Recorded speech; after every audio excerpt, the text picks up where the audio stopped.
Oops.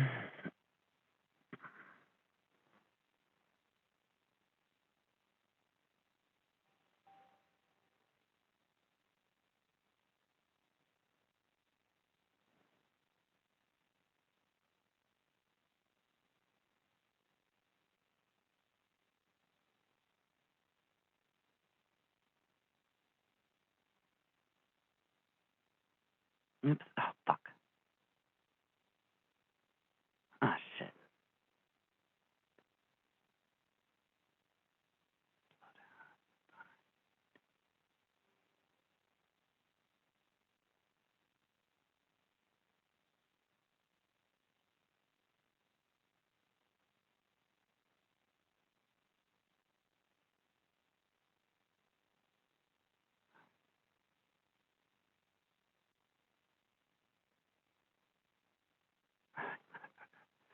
No.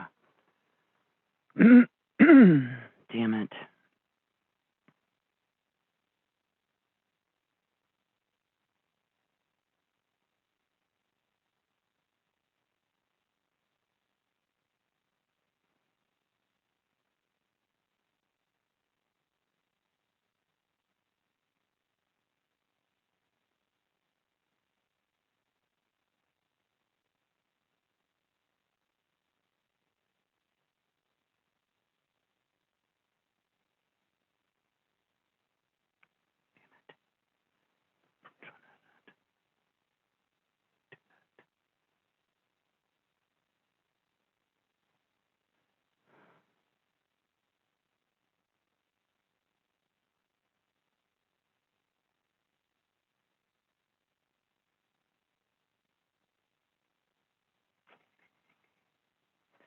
Hello.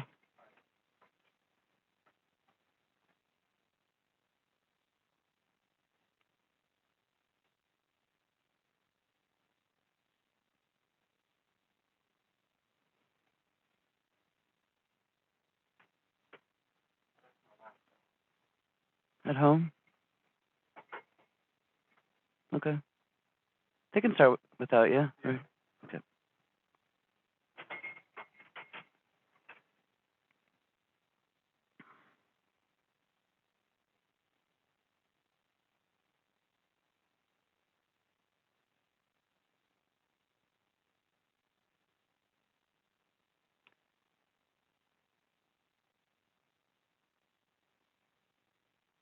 What?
Hi, Gary.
Hi, Gary.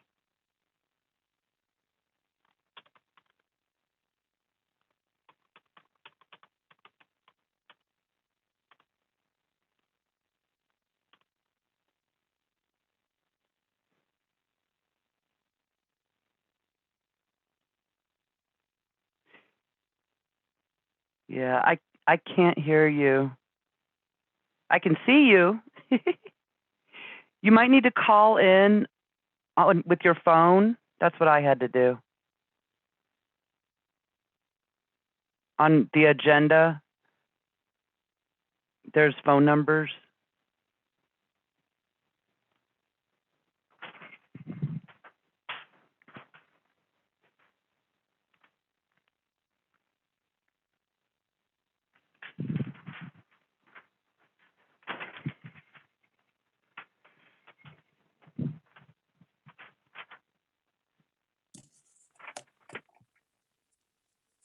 Ooh, now I can hear you.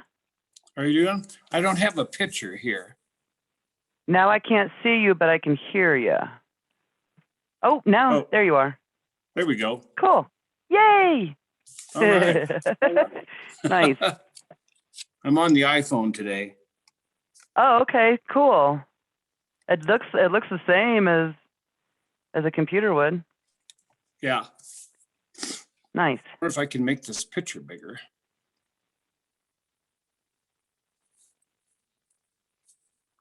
There we go. You still hear me now? Yep. Okay.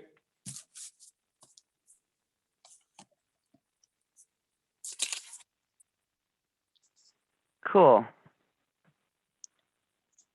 How's it going? Thanks for handing out all that food for people. Oh yeah, no problem. I couldn't find a volunteer to help me today because I got some stuff I got to get done. Oh, okay.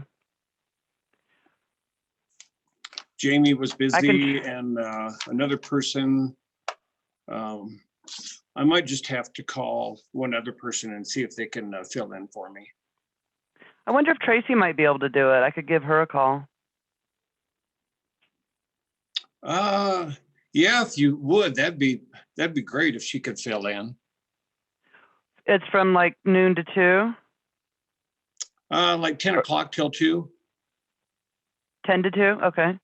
Yeah, but if she doesn't have time to do the whole day, I could probably fill the afternoon in, so. Okay, I'll shoot her a text. All right.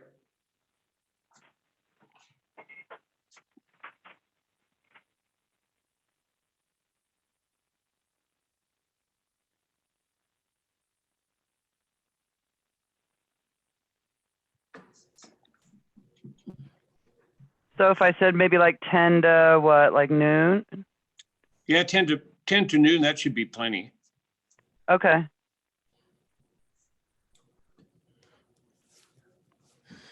Good morning. Hi. Hey, there's Kyle. How are you guys? Good. Good. How's things going today? Good. Can't complain. Loving this weather. Yeah, we're getting kind of spoiled. I know it.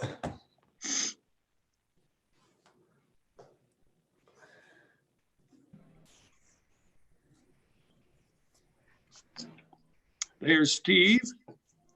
Hey, Gary. Hey, Kyle. Morning. Hey, How are you? Steve. Hey, Jen. No video this morning, Jen? Sorry.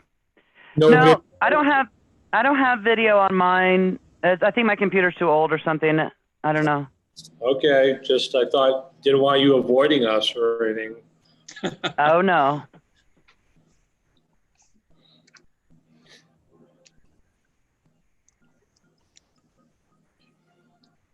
Looks like Justin's here.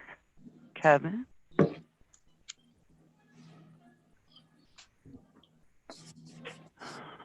Morning, Kevin. Hi, Kevin. Morning, Justin.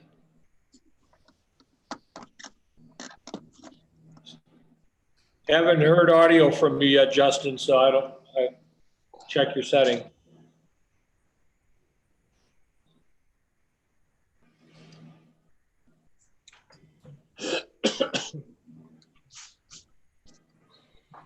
There's Justin. Justin, can you hear me all right? Yeah, can you guys hear me? Absolutely. Kevin, good morning. Morning.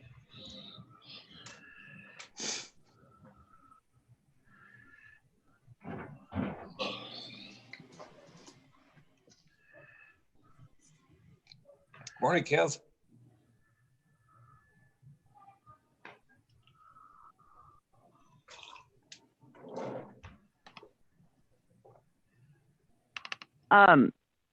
Kent is going to be a little late. He had to run back to Idaho Springs, but he'll be here as soon as he can.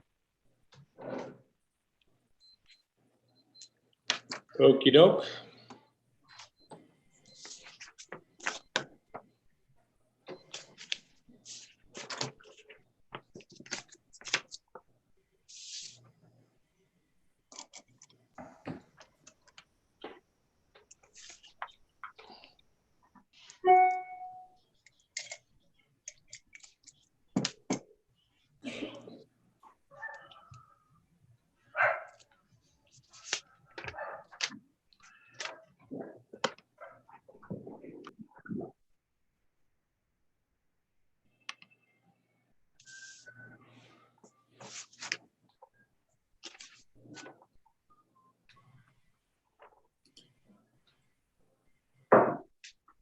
Morning, John. Hey.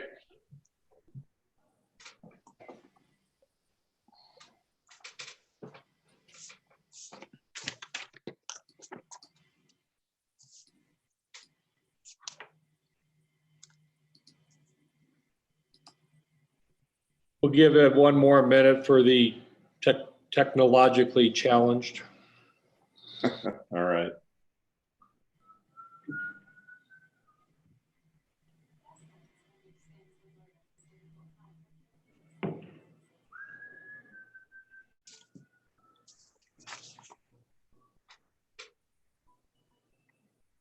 Is that Marty whistling in the background? Oh, yeah. Didn't know it was that loud. No, you're fine.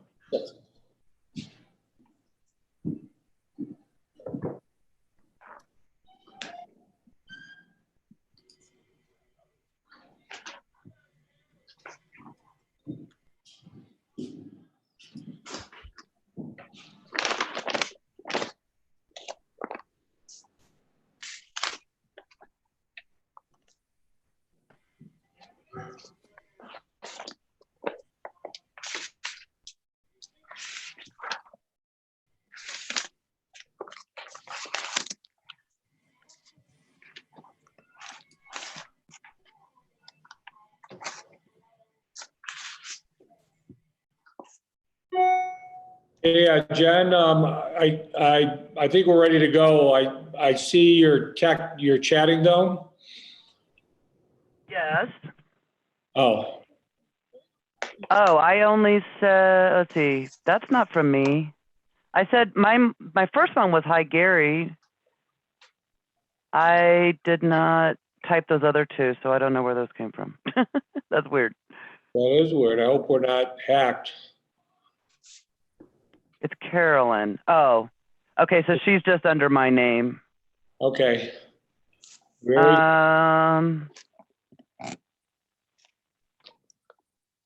and will we be able to hear her at some point? Well, let me check in with her and see what's going on. Okay. I mean, it's gonna be not a very long meeting, so, Okay.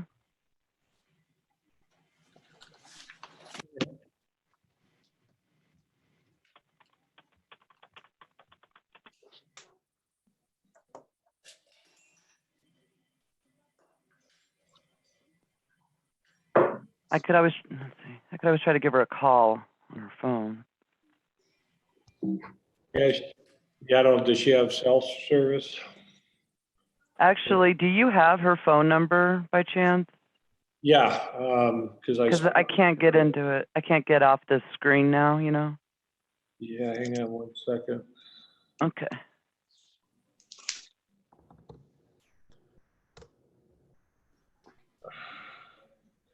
Her number is 609-744-9457.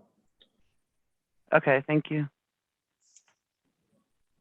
And she wrote it too on the thing.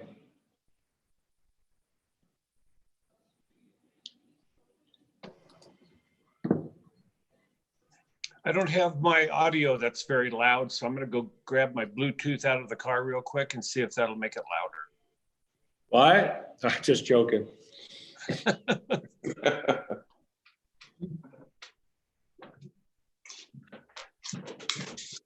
I will just give Jen a second to see if she can get Carolyn fixed, and then we'll get rolling. Amanda won't be here. She's tending to some scheduled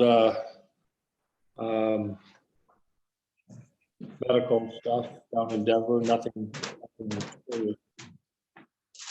Normal stuff.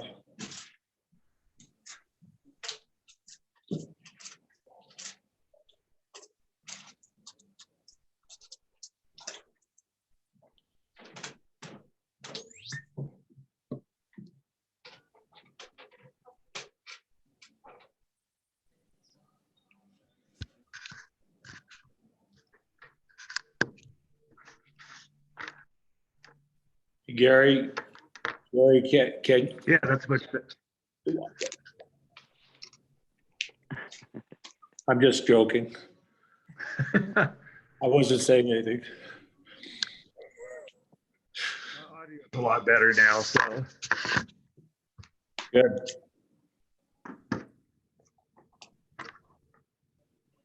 Yeah, if you're back, I think we can get started and let Carolyn figure out how she can tie in. Okay, sounds good. All right, so you want to do your roll call? Okay, Gary Haynes, Here? Kyle Rutten, Here. Steve Skalski, Present? Kevin Kaharik, Here. John Jennings, Here. Justin Dowd. Here. Okay, and that's everybody that's present today. Okay, and as I mentioned to the group, I don't know if you heard, Amanda did say she wouldn't be on the call today. She's tending to some health things, regular scheduled maintenance stuff, so. Okay, Jen published the agenda. Anybody make a motion to approve or any additions? I'll make a motion to approve the agenda as written. I second that motion. Okay, all in favor? Aye. Aye. All right. Eddie, Jen, would we see if anybody calls in from the audience on this screen or? Oh, wait a minute. We've got some attendees. Let's see. Well, I just want to solicit audience business if we can do that. okay, let me unmute these people.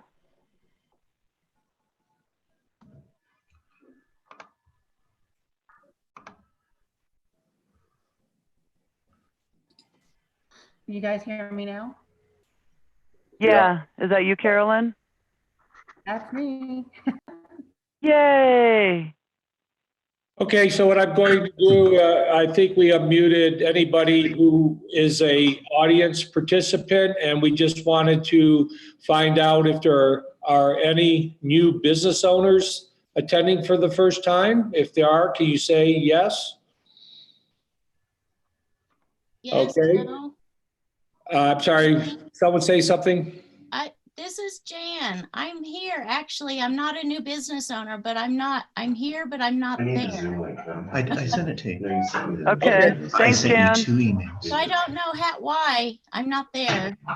Okay, but we can hear you. And then second, is there any audience business that anyone has?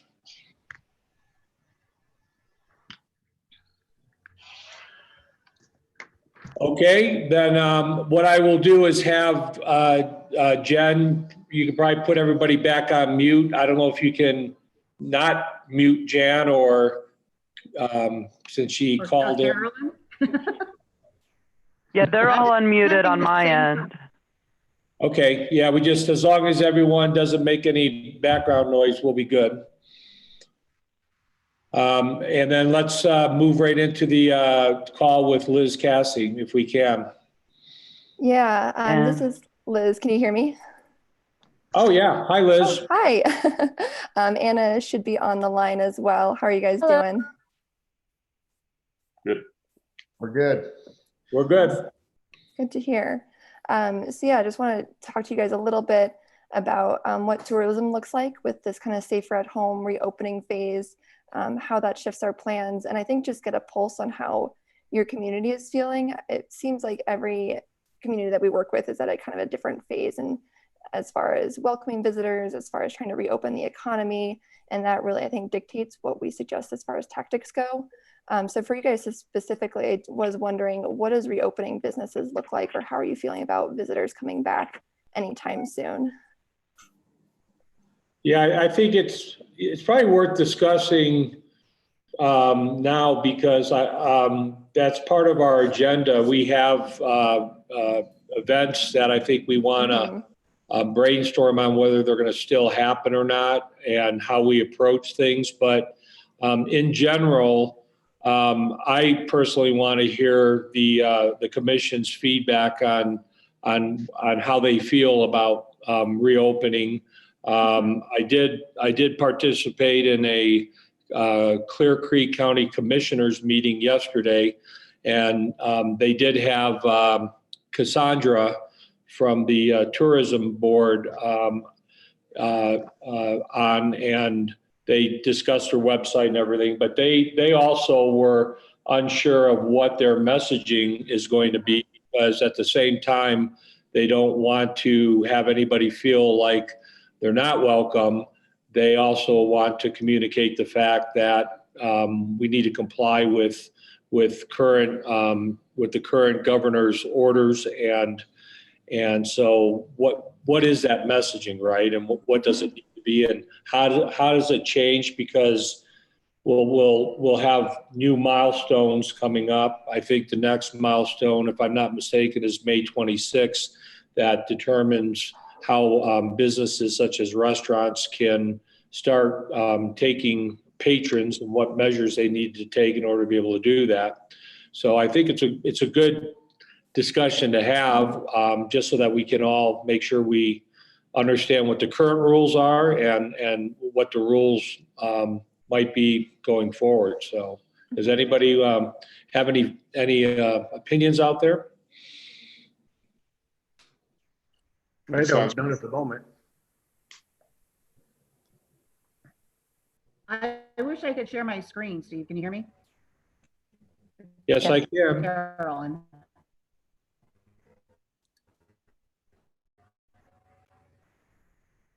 Okay. George Marlin attended a meeting the other night, shared with us a document. It came from Jared Polis, I guess, and it had a chart in it that showed kind of the reopening, the stabilization plan is, the approach for the stabilization plan. I know everything's changing every week, so this could definitely change. But the chart that they gave us showed that so the initial opening, they're saying we can have a gathering size 10, right? The 4 to 8 weeks after initial opening, they're saying you can have a gathering size of 20 to 50. But that's 4 to 8 weeks from, I guess, now-ish. And then the third column had 8 to 16 weeks, which is most of the summer. The gathering was 250. And it still include, all of those timelines included social distancing and any other guidance that was in place. So based on that chart, Glacier Fest decided to cancel for this year because we couldn't figure out how we could hold an event with 1,000 people and maintain social distancing for all aspects of our event. We come up with solutions for some pieces, but not all. Certainly the music, we could have spread people out, but we couldn't figure out how the vendors were going to operate and be able to maintain the social distance. So, and I wish I could share that chart with you. Have you seen it? Because I can send it to you. No, it'll be helpful to send it out after the meeting so we can all take a look at it. But I think, but just to be clear, between now and May 26th, the rule of no more than 10 people gathering is in effect. Is that what that chart says? Yep. Yeah, it's saying initial reopening. I'm going down through everything. There's a lot of standards here. The number is 10. It goes to 25 to 50 after 4 to 8 for the 4 to 8 weeks after initial reopening. So, you can do the math. And again, everything's so fluid that, Yeah, well, I guess I'm not following what the terms are. So 4 to 8 weeks after the initial opening, what's the definition of the initial opening? Are we on initial opening right now? I think so. Because didn't everything opened up on Monday, right? Yeah, I think we're on official opening, so. So 4 to 8 weeks, so Yeah. 4 weeks at the soonest is when you can go beyond 10. So 4 weeks puts us where? End of May, beginning of June? Beginning of June, and then it jumps 25 to 50. Okay, so that's a good example. That's a good example of, well, Kevin, do you have something? Yeah, museums are not included in the current opening. Okay. So we're still considered non-essential. So it's not a blanket opening for all businesses. Okay, so using the Mustang Club as an example, the Mustang Club typically has more than 10 cars. The Mustang Club was scheduled to come up the Saturday after Memorial Weekend, which is still the end of May. So based upon this timeline, and if we, do we consider is that an example of more than 10 people, despite the fact that they're in their cars and they're social distancing? Kevin, go ahead. Then we're bumping up against the 10-mile rule. Like, are all these car members within 10 miles of Georgetown? I would guess no. So I think that wipes it out right there. That's a good point. So, and then what would be the next event is what? Let's see.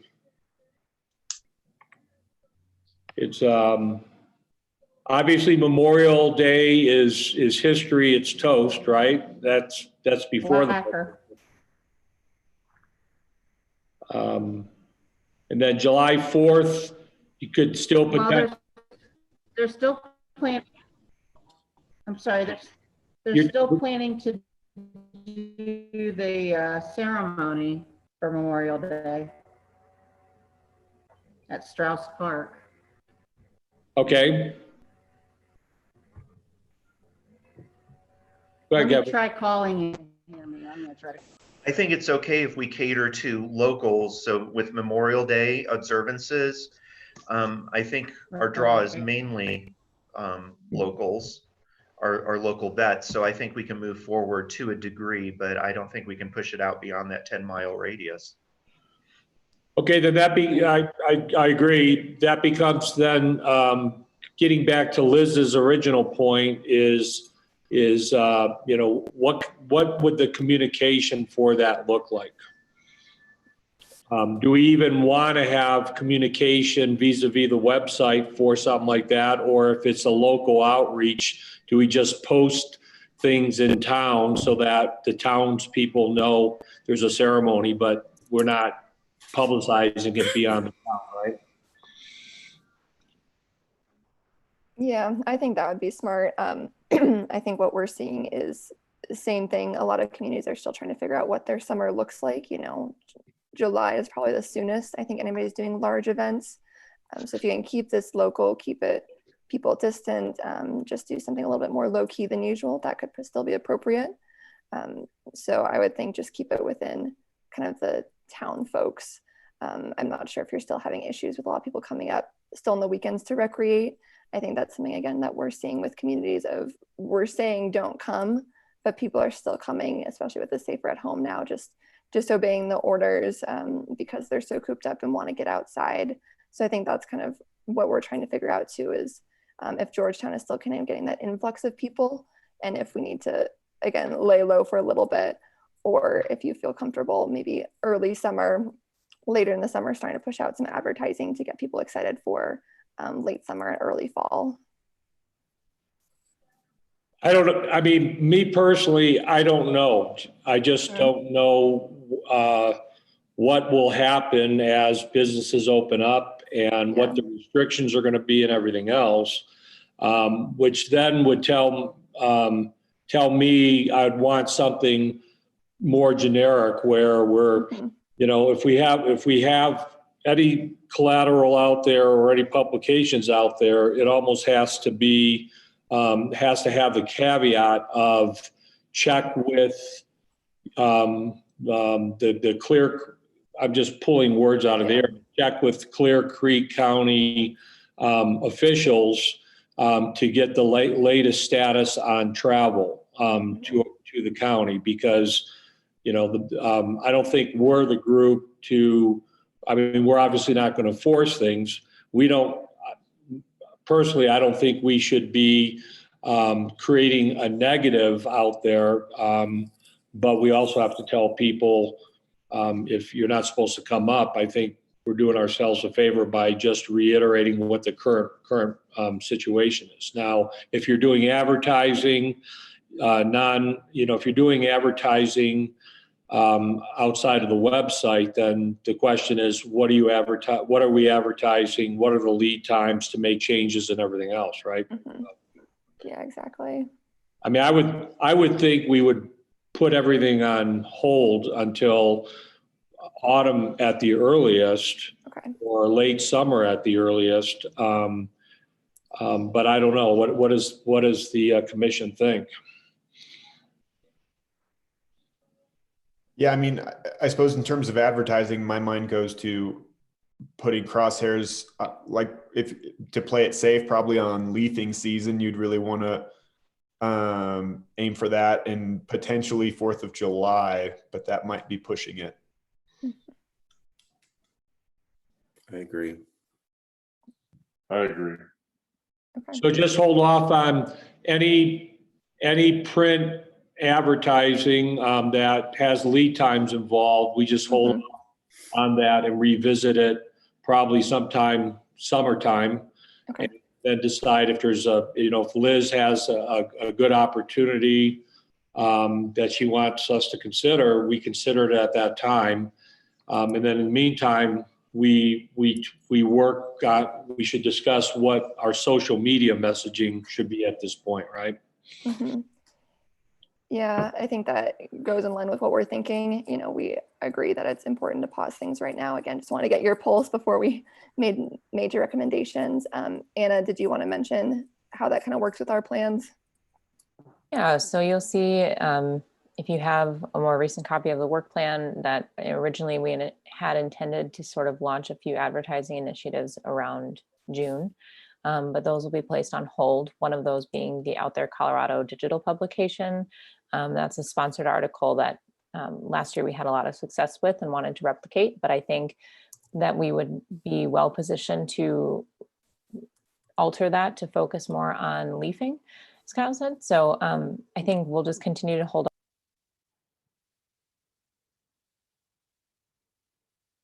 Oh, I think you can see us now, maybe. And then in addition, the Colorado Tourism Office, their social media have been kind of under locks with their staff. So Dave Flugie, he runs their Visit Colorado Instagram account, which we had originally intended to launch a takeover in June as well. And he has not opened that back up for organizations, although we've been in touch and we've kind of figured out backup plans for different dates for our clientele to get enlisted again in that takeover. So basically what I'm saying is everyone has been really flexible with us. No one is saying, oh, you're not going to do it now, then we're not going to let you do it in the future. So we'll continue to kind of put a pin in it until fall. I am on board with this recommendation. And I think that Georgetown has a lot to offer in every season. So no matter what time we do kind of get to hit the play button, we're going to be able to hit the ground running. Okay. Yeah, I think the one other thing that we're trying to figure out in our work plan too is in Q2, we were going to do another video photo shoot, as well as start thinking about doing another workshop for local businesses, you know, to just help with digital marketing and get them engaged in what the tourism efforts look like. As far as photo and video go, I think our team is starting to figure out when they feel comfortable traveling again. You know, we're starting to look at doing more travel again in June, depending on what those orders look like as far as going more than 10 miles or whatever it is outside of your community. So I think, again, we can stay in touch on what seems appropriate and what kind of photos we want to capture during the summer. Originally, we were going to do Memorial Day events, so trying to get more event-focused photos, but we'll just kind of, again, play it by ear, see how early summer is looking and maybe plan on that for now. And then as far as business outreach workshop, you know, that's something we've kind of been thinking about of, is that a good resource that we could offer businesses now, maybe virtually too, as they're starting to reopen?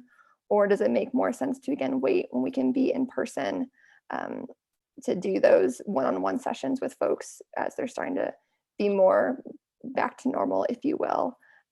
So we don't have to make a decision about that now, but I think give it some thought and let us know if you have any feedback about what would make the most sense to support the local business community. Well, on the surface, I don't see why you wouldn't move forward with the business outreach, especially now since businesses are slow or haven't really started yet. You know, I know we are interviewing vis-a-vis Carolyn, all the business owners, and she'll give us kind of an update yet, but she's still in the middle of interviewing all the business owners. But after talking to 15 people, she's gotten a lot of really good feedback. But I think it would be great to keep that ball rolling, because that seems like a safe activity and a very valuable one. Okay. Yeah, I think that's really good feedback. And again, we can figure out how to do it virtually. So that'll be our task in the next couple of weeks then, to figure out how we can make that work, and then working maybe with Jennifer or Carolyn to set up dates and just how that procedure can work. Yeah, I guess obviously if we can't get certain business owners to even read email, I'm not sure you can get a Zoom call going with them. But I think this kind of a forum makes the most sense. And whether, you know, again, I don't know how you are planning to arrange it. You know, last time you guys did it, which was very good, you did it at the Clear Creek County building, and it was great participation. And I don't know why this kind of, you know, if you want to kill two birds with one stone, if the business outreach curriculum would be good for everybody, I'd try and do something like this with a Zoom meeting. But unless you were thinking more one-on-ones. Yeah, I think for this year in our work plan, we had offered both. So doing, you know, an hour long or whatever it is workshop again with a larger group of people, but then also offering some one-on-one sessions for half an hour or so with a couple of our staff. So we can still definitely do both virtually. I'm sure we can make that work. Yeah, I would add on to that. And Kevin made a good point here in the chat, but there's a lot of different ways that we can capitalize on a kind of rough situation. So obviously businesses are hurting, but there are ways for them to connect with their audience members right now. And we will tailor our kind of tutorials to fit those needs. So kind of thinking about e-commerce, thinking about virtual or live events, those types of elements will definitely be a part of it. One thing I've noticed across all kind of business trainings that I've done across all communities is that it really is difficult to answer everyone's questions in a big group. So that one-on-one component is really helpful because it allows people to really walk through no matter what point of like digital maturity they're at. So I would highly recommend that if you want some help, that one-on-one session is going to be really helpful. Yeah, and I just saw, excuse me, Kevin's chat about virtual tours, and that kind of goes with it, what Anna just said. I think there's some creative ways that people can use social media. Even if they're not completely open, they can still show their value. This is really a time to build brand awareness is how we're kind of framing it with everybody. You can still be top of mind so people can be excited when everything opens back up so that they know to go to your shop or to your restaurant or your destination when they're really ready to get out of the house. So I like that idea of providing a few ideas on how they can use social media to engage people with live videos or tours during this time when they might still be a little bit closed up. So is this something that Carolyn then helps drive locally with Slate and, you know, facilitates getting this forum going, whether it's the one-on-ones or anything group-wise? I saw Kent nod his head. Well, yes. Okay, so Slate, I think your point of contact will be Carolyn, and forgive me, you know who Carolyn is, right? I don't think we've met yet, but I remember you were hiring for her. Yep, she's the hired person. So. Okay, hi Carolyn. Hi guys. Oh, I lit up. I know which box I am. Yeah, Carolyn, maybe we can get connected through Jennifer or Kent. So I'll reach out to them and then we can kind of go from there. Okay, what else, Slate? I think that's all I had. Anna, did you have anything else you wanted to ask these folks or update them on?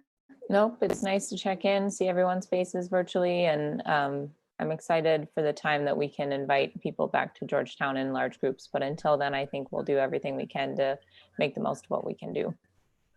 Okay, anybody else got anything for Slate? Okay, thanks guys, appreciate it. Yeah, have a good one. Thanks guys. You too. Thanks. Bye.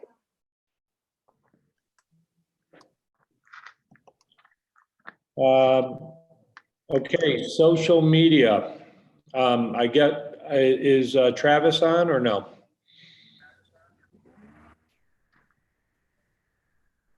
Okay. I don't see him. He's not an attendee, so no, I would say no. On that note, he hasn't attended how long? There have been no reports, no response. Has anybody heard from him regarding this position? Anything but personally? No. Not in the last month or so. Well, I think Kent needs to follow up because he is a paid contractor, right, Kent? Yes, they're in. They have contacted them a few things at the beginning, at the end of March and the beginning of April, but since then I have not talked with him. Okay. Because I have no idea how well we're performing. I have no idea what any of our, our benchmarks are, how we're going against those, what our goals are. And this is the most important time for social media. So personally, as a commissioner, I am disappointed. Well, yeah, let's let Kent reach out and I guess align with what the communication is that we expect. And I agree with you, Paul, that we need the updates at least once a month for this forum, whether he's in person or whether he's preparing a report that we can understand. And I assume, Kent, that's something in Carolyn's wheelhouse as well, as far as, making sure she's working not only with Kent, but if Kyle's got content needs for the website, et cetera. Yeah. There she is, and live in person. So we can do that. Yeah, I know that on that note, Carolyn and I had a conversation recently, and I was impressed with her social media savvy. So if we can reestablish that channel of communication with Travis and get her talking to him, I think that there's a lot that can be gained there. So just a thought. Yeah. Ken, are you cool with that? Absolutely. Okay. All right. Well then, Kyle. Yeah. Voltage. So let me drop my report into the chat here.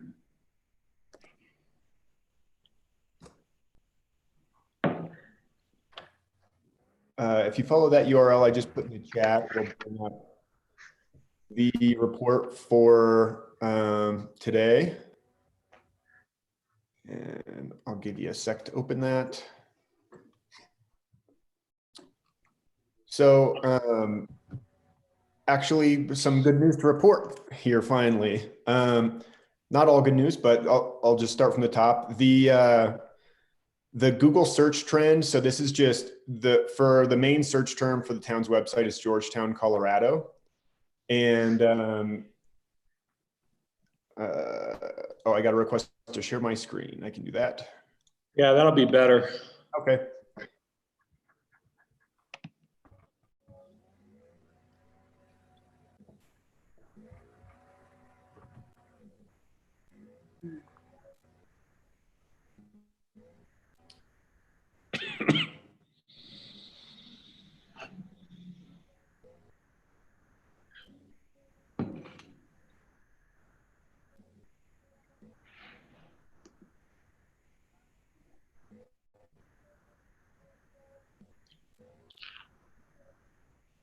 I know Kyle disappeared. I don't know if that's a good sign or a bad sign. It probably means that he's getting the share screen thing up, I bet you.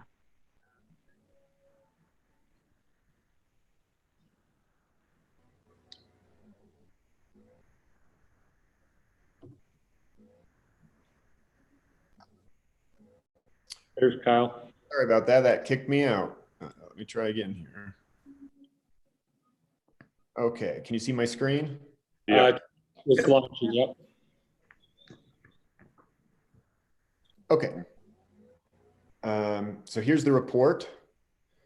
So this top graph here, this is Google search trends, and it just shows the last 5 years for the main search term, Georgetown, Colorado. And you can see we're at the very end of the graph here, and we've been at a 5-year all-time low for 2 months. So we're fighting some serious downward pressure just in terms of the website's presence. I think that's normal. So I'll get into kind of our key performance indicators for the site's health. First one here is backlinks. This is links coming into the website from other sources. This is a main metric that Google looks at for domain authority and whether or not they're going to return you for a given search query. And let's see.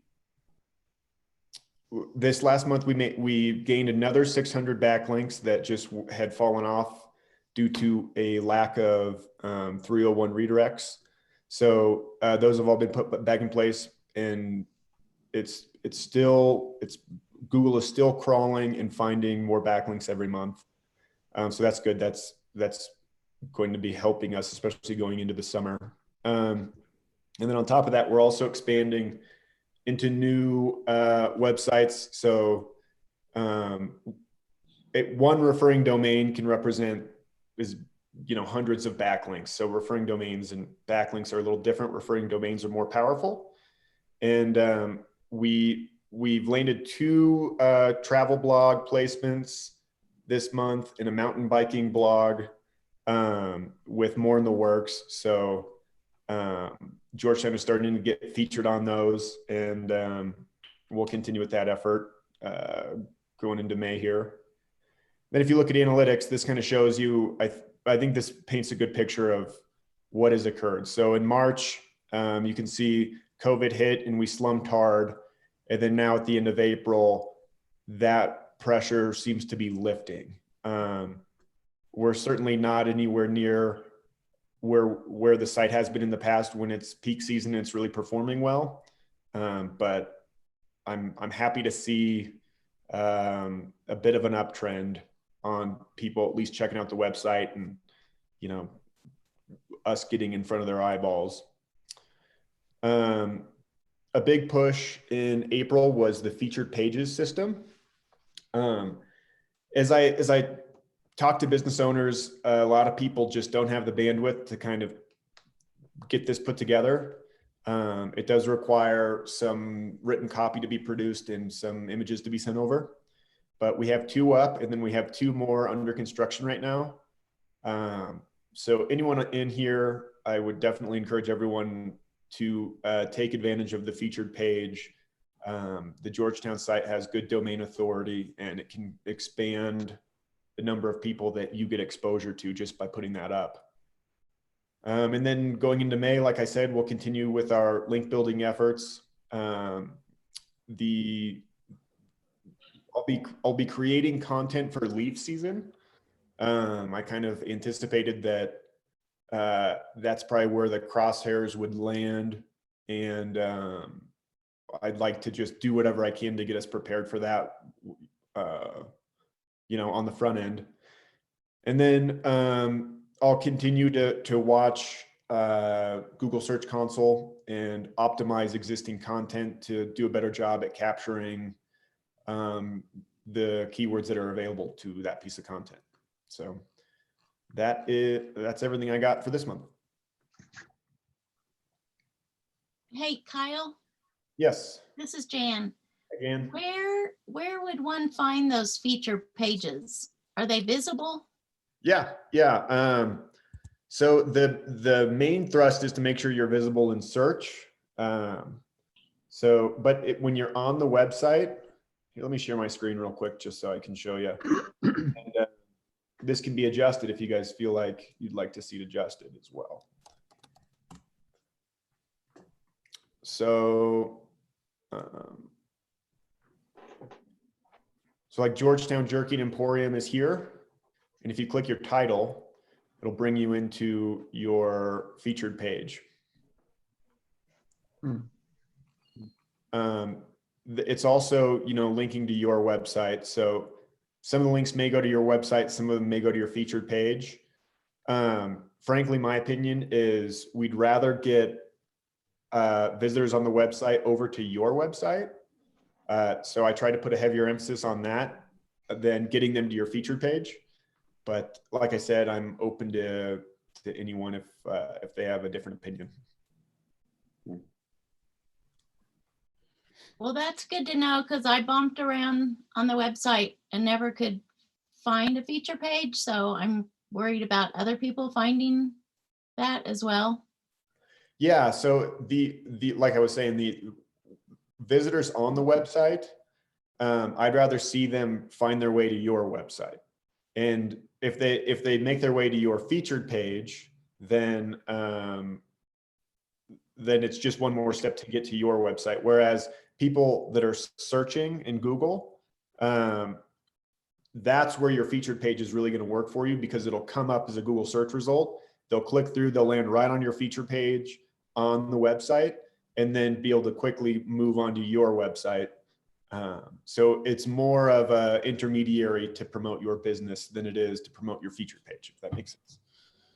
Okay. I think it's a really good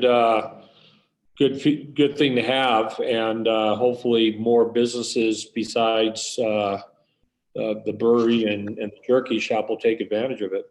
It's pretty cool. Yeah, I'll definitely keep emailing everyone to stay in front of them. And then Carolyn, as you're talking to people, please feel free to mention it and encourage them to take advantage of it. Yep, I just added it to my list of questions. So beyond that, Kyle, did you have anything else? Because what I do want to do is have a discussion about what should our messaging overall be on the website and how should that work? Get everyone's opinions on that. Yeah, I'm good to talk about messaging. That's all I have in terms of reports. So I'm kind of throwing it out there. Should we, first of all, I don't know if there's a calendar of events on the website. Do we pull that down? Anybody got an opinion on that? From a technical standpoint, it's easy to do, and we can certainly do that. We should probably pull down the events that aren't happening and then hope, put tentative or something next to the ones that we're waiting to see if everybody, where the illness goes. So July 4th, do we consider that to be tentative at this point? I would say so, yes. Okay. So maybe starting with, because I don't think there's anything before July 4th except Memorial Weekend. And we already agreed we're not going to publicize that. And we'll message to the locals about the ceremony. So maybe. There is a Slacker. I think Beth is trying to do that, but I don't know. We'd have to check in with her. The Slacker's June 27th. Wow. Why do I think that that's still being planned? I think I've heard that. Yeah, I can check in with her. I talked to her a couple of weeks ago, and she was saying we want to do it, so she was planning on it. But I can check back with her.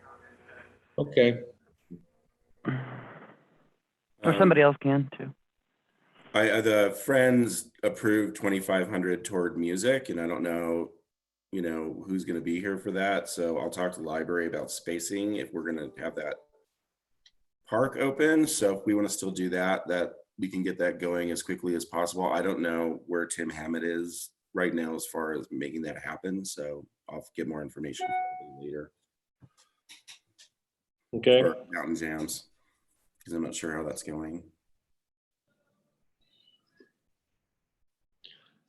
Okay, so beyond calendaring, what kind of message do we want to have up to tell people, we love you, we want you here, just not now, and here's where you should check as far as what the local county restrictions might be, because the people who do fall into town these days and happen to walk into my establishment, some of them knew about the closure. Some of them played a little bit dumb or didn't know about it, and it's hard to miss the highway signs when you're coming up from Denver. I know they have different messaging on them, but the last time I made a run to Restaurant Depot and came back up, the sign was right in my face saying, "Don't drive more than 10 miles." I'm not sure we gain anything on our website by reiterating all that, especially as it changes, but it would be good to have just a notice that encourages people to check with, and I don't know, does Clear Creek have a link that people can go to? Does anybody know? Yeah, I believe they do. Maybe we just, have a statement on our landing page that says, We're here and we're ready to see you when it's appropriate or something like that. And please check this link in the meantime to get the latest update on our county restrictions. Yeah, Kevin. I would feel most comfortable letting the county disseminate that information because they have so many experts employed and they're having the daily meetings. And so I agree with you, Steve. I think we send them to the county for the messaging.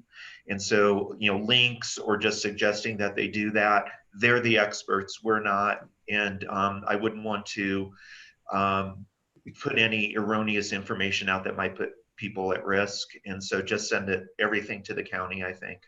Yeah, and I think that makes us look like the good guys, not the bad guys. We're just following the rules, and it's not our decision.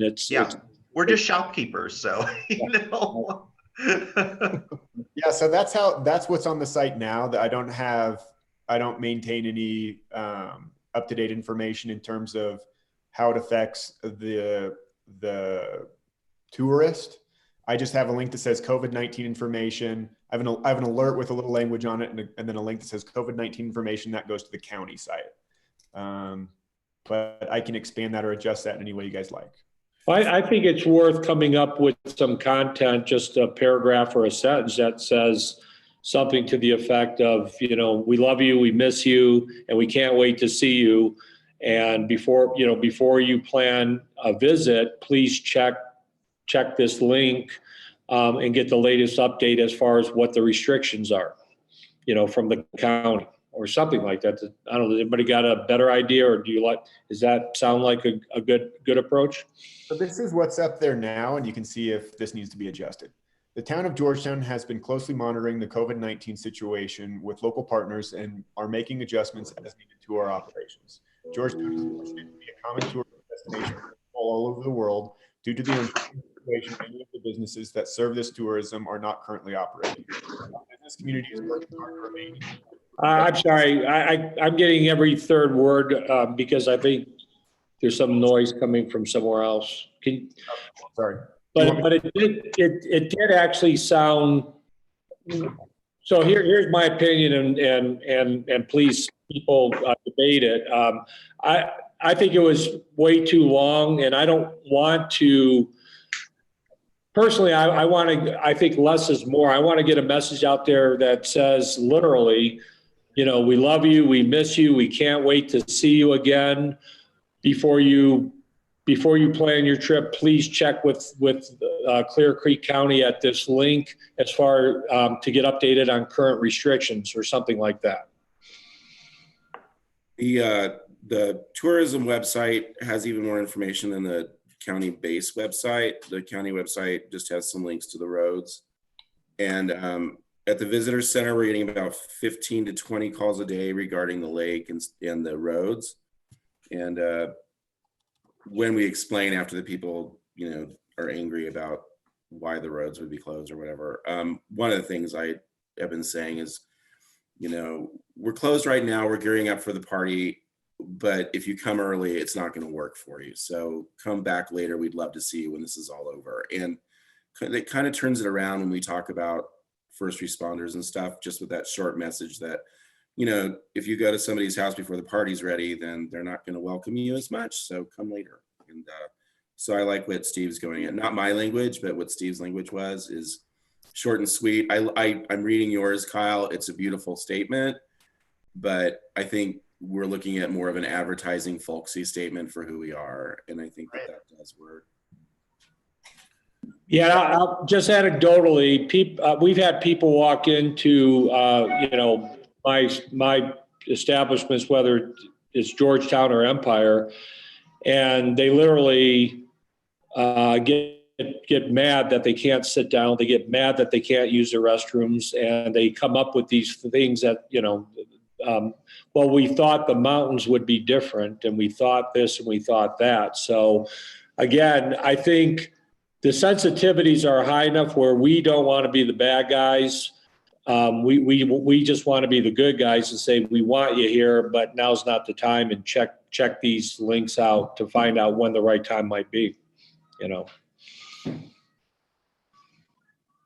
So Paul, you were saying that what I'm linking to currently is thin on information and I should be sending them out somewhere else. Is that correct?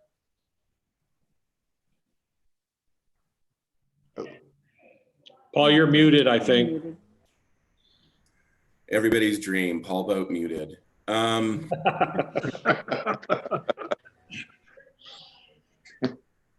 That's the page. Just that's the. It's right to the. Your link is good. I thought we were talking about whether or not we're going to link to the other one. The Cass has a really good page too. She has like the same way, but this is great. Frequently asked questions.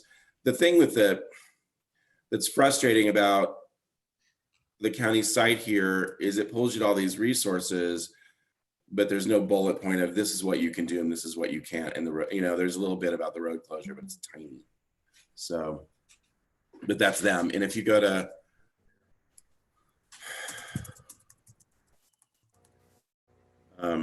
Cass's site, which is the org site, it opens immediately to this is where we are, special alert. And then, but yeah, you're right. Just keep it. I'm sorry. Perfect. Okay, cool. I'll get that rewritten and then should be good to go. Does the train still has themselves as opening the 22nd? Is that true? Do we know? That's the last I've heard. They're sending their teasers out on, showing videos of trains and stuff. I saw that. Yesterday, Mark Graybill was saying they're planning on open cars. They're planning on not having to enter a building at all for guests, and to have a certain level of occupancy that would allow it. They're hoping it won't be just 10 per train, but that's, if they have to start that way, they may start that way.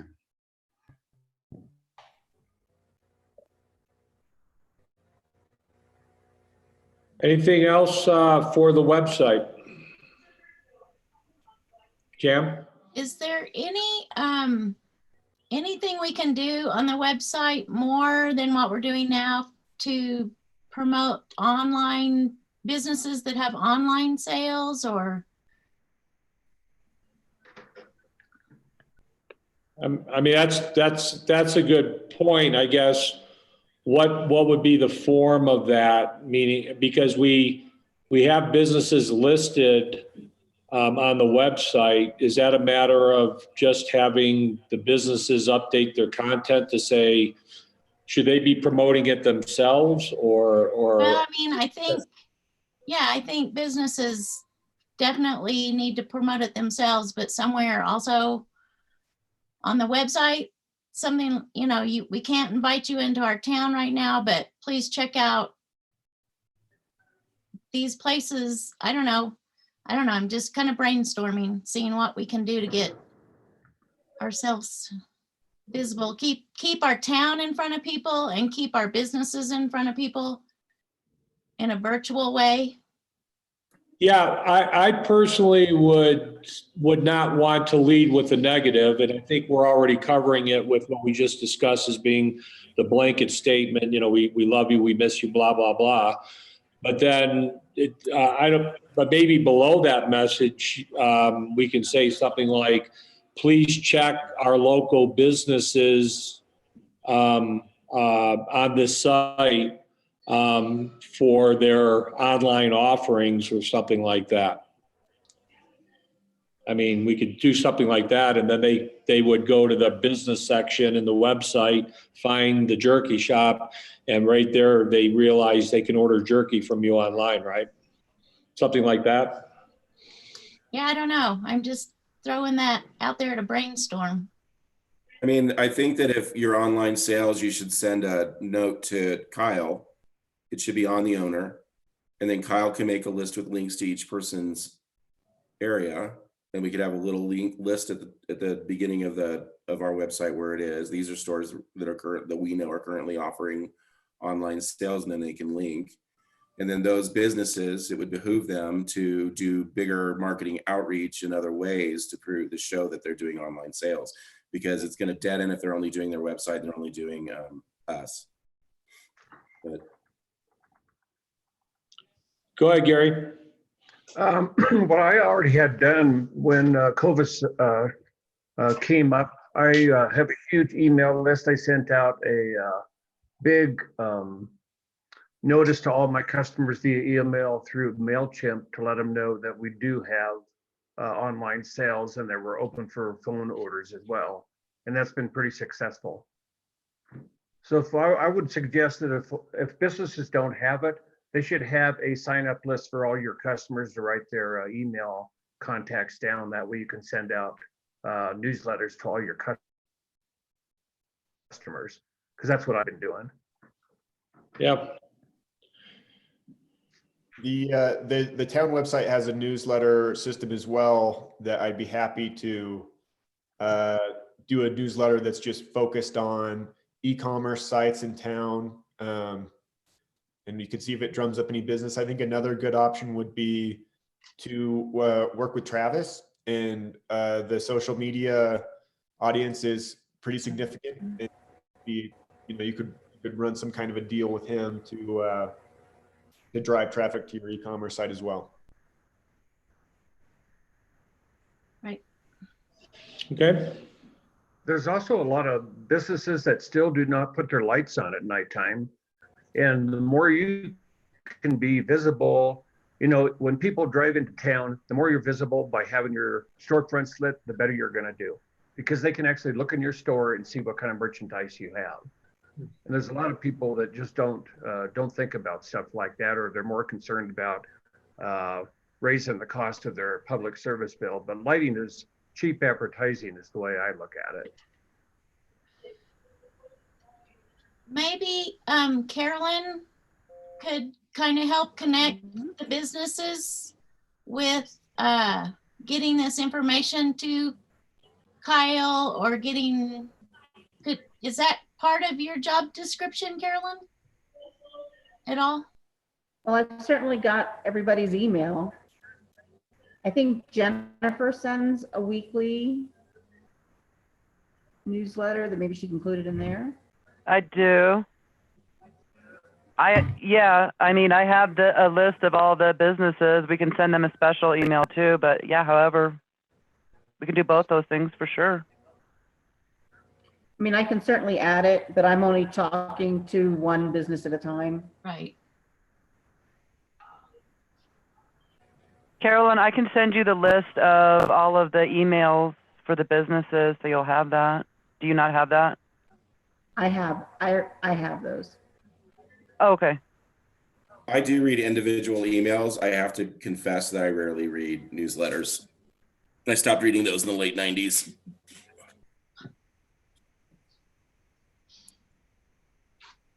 It's a long time ago.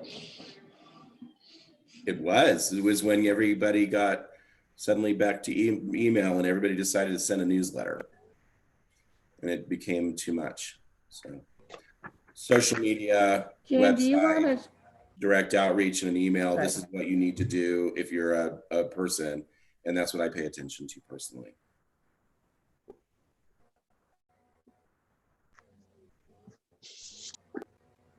Okay.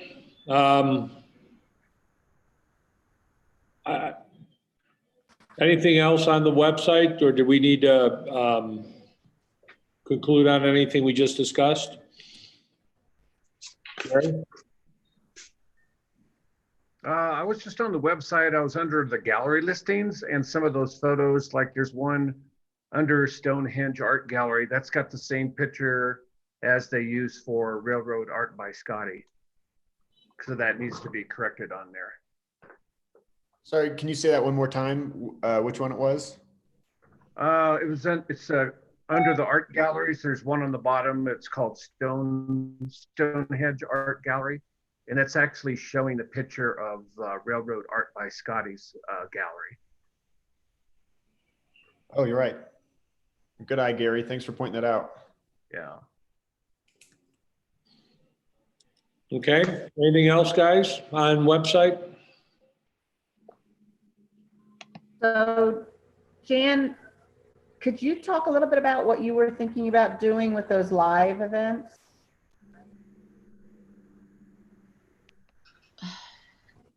Because I'm wondering okay. if those could be featured on the website.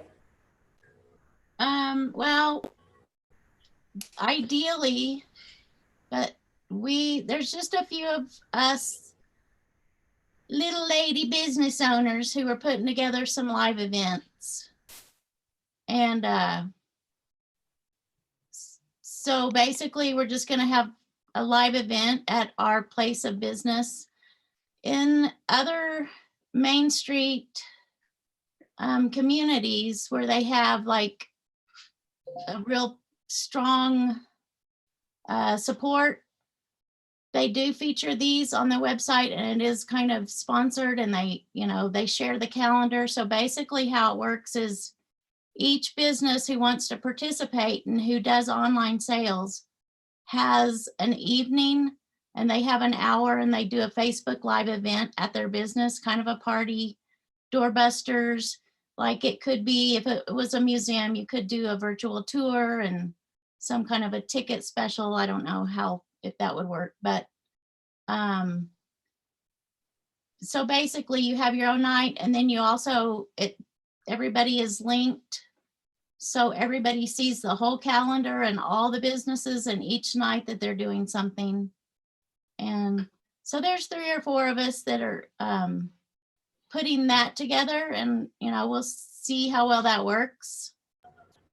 And if it works, we can maybe do more. Yeah, so for virtual events, definitely take advantage of that featured event option on the website. You can submit your event right there on that drop down, and then we'll get it listed on the calendar, and that aggregates all over the place. So exactly what you're talking about, that's all in place. So definitely. Okay, awesome. Yeah, when we get the details, I will get all that firmed up. I'll get that on there. Awesome. Okay, anything else on the website? All right, then, Carolyn, I think as we discussed yesterday, it'd be great to have you. I know you're not done with your interviews, and I know you want to complete them before you publish anything to the commission, but it would be great to get some initial reads on your 15 or so conversations to date. Okay, well, I can report that I've done 17 interviews to date. I've got 4 scheduled, and that means 71 to go. Yeah. So the response has been somewhat good, but obviously there's a lot of people who are not setting up meetings. So I'll probably follow up with another email today to encourage everybody to schedule some time with me. And let's see, I can give you some general feedback on what's been happening. People have a lot of great ideas. I'm getting an echo feedback, so that's why I'm struggling. Because I'm on the phone and I guess on the sign. Your speaker. So I would say that there's a lot of great ideas for events, and that having me in place, I think, will help make some of those maybe happen once we can have events again. I think people are looking and trying to be creative for how they might get back open soon. So it's just gathering basic information about how we might improve the events and some ideas for some new events. And, at the end, I hope to put together a report, and it'll include just general recommendations of things I've learned, and then quotes from the people who actually provided feedback.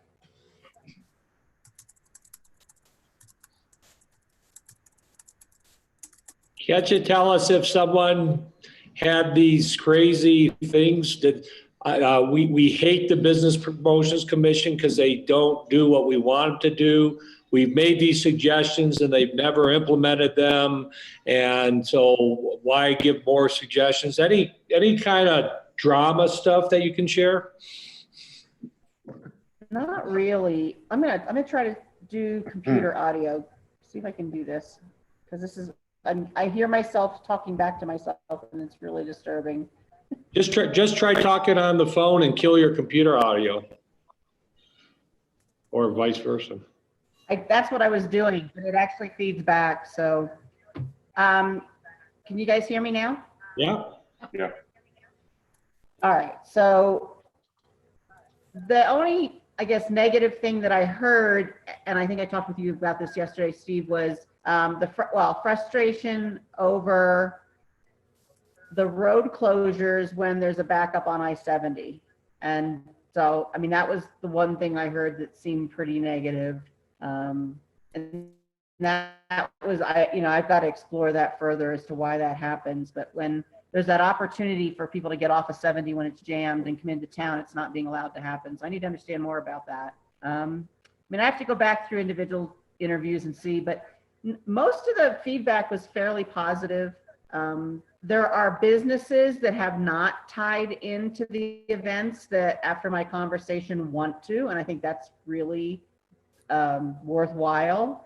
I gave them some creative ideas. If they're not downtown, how we might, like for the sporting events, be able to throw something in the giveaway bags, coupons, or just some kind of promotional material.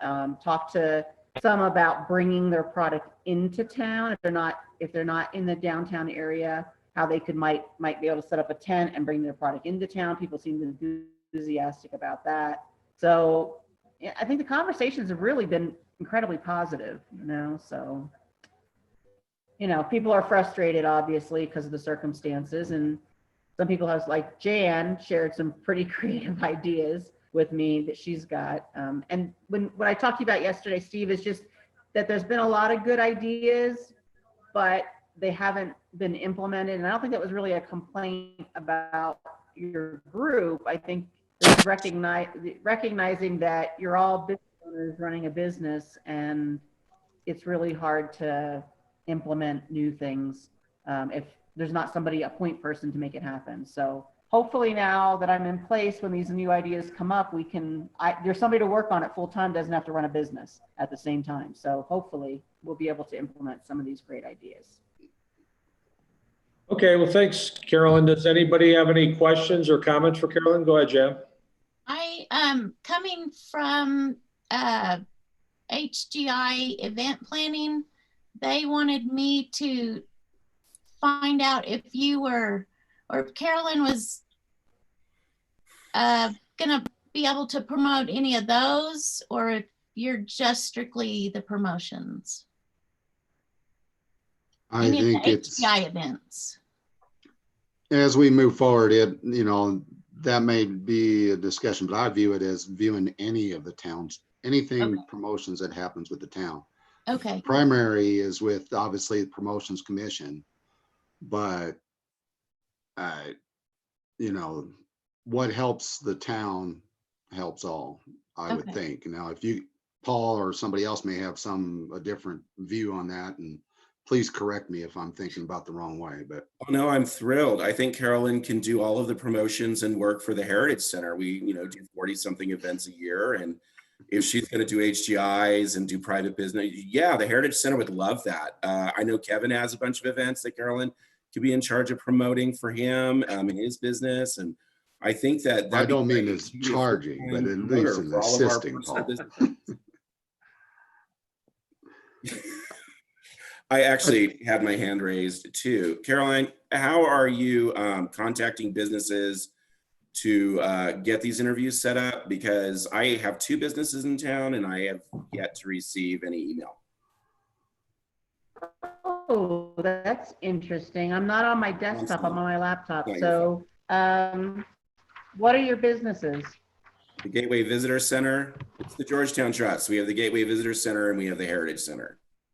And we're nonprofits, and I'm wondering if that list problem is still happening.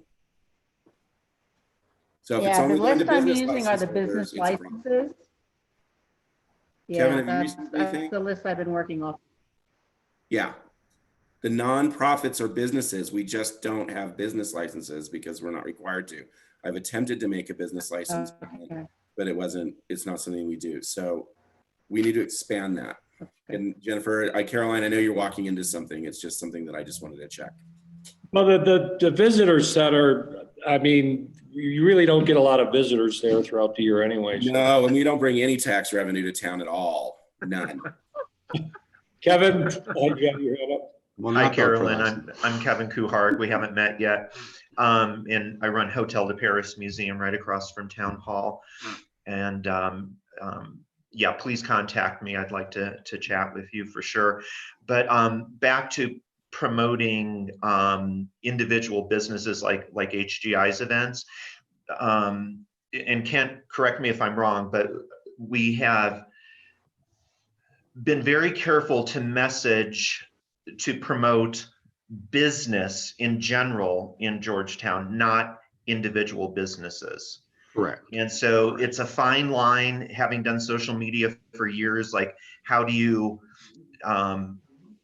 you know, how do you avoid promoting one business? We get criticized for it. And I think that the mission of this group prohibits us from promoting individual businesses, yet we're promoting business. And so it's a more general thing. It's really kind of bringing people to the area so they can discover the businesses, and then those individual businesses like mine or Paul's, it's our job to do our job, to promote our mission, our individual missions, our own businesses. And so that was the lens that I worked through. Kent, is that accurate? Yeah. Yeah, and I view anything helping with HGI or the other nonprofits it's assisting. It's not right promoting in general. But the town should be they have the ability to assist those things. Right, make them because keep going. It's tax money, and so you can't take the taxpayers' dollars. This is my understanding. You can't take taxpayers' dollars and then benefit an individual business that's privately owned. Is that correct? Yeah, there's obviously a lot of gray area within that, but yes. Right. It's tricky, and so yeah, it comes down to messaging, where we're trying to get people to town so they can discover those businesses, and it's the task of those businesses to promote themselves. Carolyn, is it Caroline or Carolyn? I'm sorry. Carolyn. Line, okay. Something else to concentrate on, I would think, along the lines that Kevin is speaking of, is to encourage businesses themselves to cross promote each other. If you'll find that the visitor center shares everything that we find from somebody. If they put it up, if I'm looking, I do the social. So if we find that they're doing, like Jan's doing something, I usually try to share it. Sometimes I might miss it, but I usually try to share it. And I have bi-weekly events that we're using to cross promote restaurants with ourselves, and then benefit. This month we're doing the police department to benefit the police department. So we're trying to cross promote together.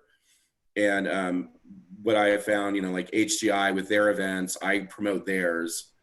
I've been negligent about asking them directly to promote mine. So if we all cross promote each other, that makes a lot of traffic, and it makes a lot more noise, and it gets us out there for each other. And that's how that web works.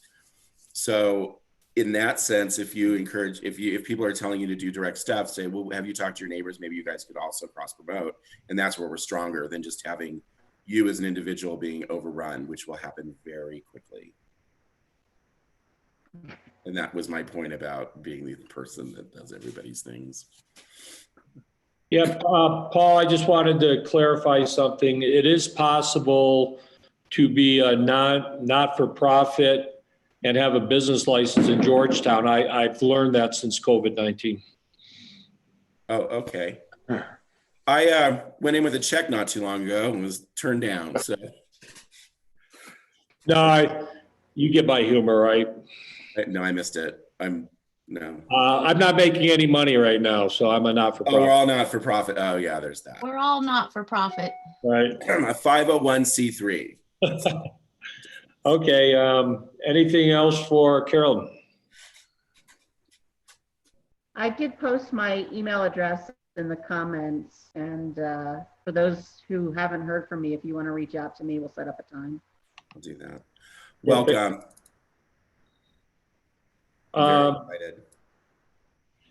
Jen, you have COVID-19 latest update on there? I'm not sure what we want to talk about there. Kent, do you have anything for that? There's a couple things that I think the county has put together a policy group trying to discuss different ways as we move towards whatever the next level of restrictions is going to be. And then under that, they have put together, and it just started, and I'd like to get a member from the Georgetown business community as part of that as well, if not one, if a couple. The recovery and resilience. And it's just making recommendations to the policy group. And where I can see that is that eventually the county, there's been a couple counties that have asked the state for an exemption from the statewide guidelines, our directives and orders. And Eagle County and Mesa County have gone through that process. Clear Creek County is not there as yet, but they're starting to hear it from the business community that the county should ask, although there's a real reluctance, and as far as our proximity to the metro area, as far as when does that happen and what does it look like. And I'd like to have members of the, and this just came up yesterday, so yesterday afternoon, so I didn't have a chance to talk to you about it, Steve, beforehand, but the this recovery and resilience committee, they are having members of the business community throughout the county, including Mark Grable with the railroad and others, to give recommendations to the policy group and also to the county overall, to especially the public health board and also the county commissioners, about what Clear Creek County stance should be and what the communication should be to the state when that occurs. And right now they're looking at that the next month the order may be the same, but we won't know more about that until the last half of the month. This current safer at home regarding COVID-19 that the governor's put out, and as Colorado Department of Public Health and Environment, those current orders run till May 26th, which is right after Memorial Day weekend. But whether there will be any changes at that time, don't know. And if there's not any changes, there's probably would be a recommendation to the Clear Creek County to go ahead and let's start, and that's what they want to do right now, is start preparing or start doing the things that would be needed to submit that, and also have the equipment and resources in place in order to follow through on that if they made a request for an exemption from the state order. And usually it's not an exemption entirely, but it's an exemption of certain aspects of whatever that public health order is part of the discussion that was started yesterday. So I don't know if there's any interest in that, to be part of that county group. I know that this county, we've held pretty close together as far as the number of cases. And that's what has been on everybody's mind, but the economics is really pushing forward at this time, obviously, about how long this can continue. So Steve, I'm sorry, I didn't shut up. No, I was going to volunteer. I think that's going to be a critical a group to have, our hands on the pulse of it. I know, for example, Mesa County has come up with some really bizarre rules that don't accomplish, in my opinion, anything, either pro-business or pro-safety.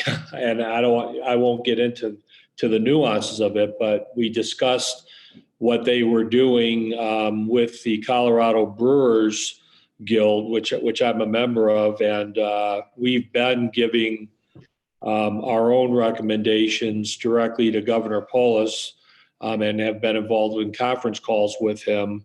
And he's been very receptive to what we have to say.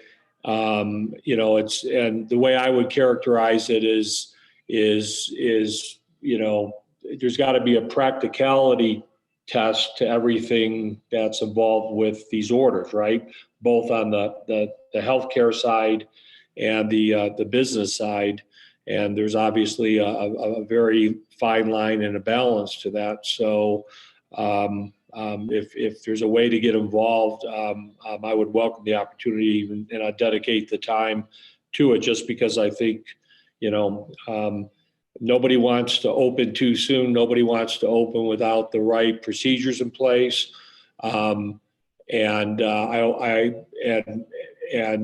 also want to make sure we're not missing any opportunities to not have businesses go out of business because we don't have a practical approach, or maybe there isn't a practical approach, and then that becomes, it is what it is. But it needs to be fully vetted. And, it sounds like if Grayble's involved and if they get other people involved, I think that's solid, but I would love to be involved with it as well. I appreciate that. The rest of the talk amongst brew pubs, restaurants, et cetera, you can see what's happening. I'm sure everyone's staying apprised of what's going on in the news, and then they're coming up with seating capacity limitations, which makes sense, but only to the degree that the seating that it's practical. And I'll give you an example. Everybody's floor plans and seating are different. Outdoor versus indoor is different. And to come up with just some random percent of capacity numbers, especially if it's based on fire code, it doesn't make sense, because your outdoor seating isn't counted on that. And if you can safely serve with social distancing more people than your seating capacity, I think people would argue that's okay, as long as it's done safely and you keep the 6 feet and everything else that's involved with it. There may be other businesses that just can't accommodate that because of their floor plan. Other people are looking at table service only, so you don't have people meandering to the bar. I know for Mesa County doesn't allow people to sit at the bar. So even though you can social distance yourself from the next patron and do it safely, they came up with an arbitrary rule that says you can only be seated at a table, not the bar. And so those are the kind of practical things that I think I would love to make sure our commissioners in Clear Creek County and health officials evaluate. That's where I'm coming from. Absolutely. And if there's anybody else, they'd certainly welcome it. So it is a public meeting as well, but can send you the meeting information and forward that to the business community so that they can hear, at least, even if they're not participating. Be interested in knowing what I listened. I listened in on that meeting yesterday, and will continue to try to listen in on things that, just to keep me apprised of when we think we might have a green light.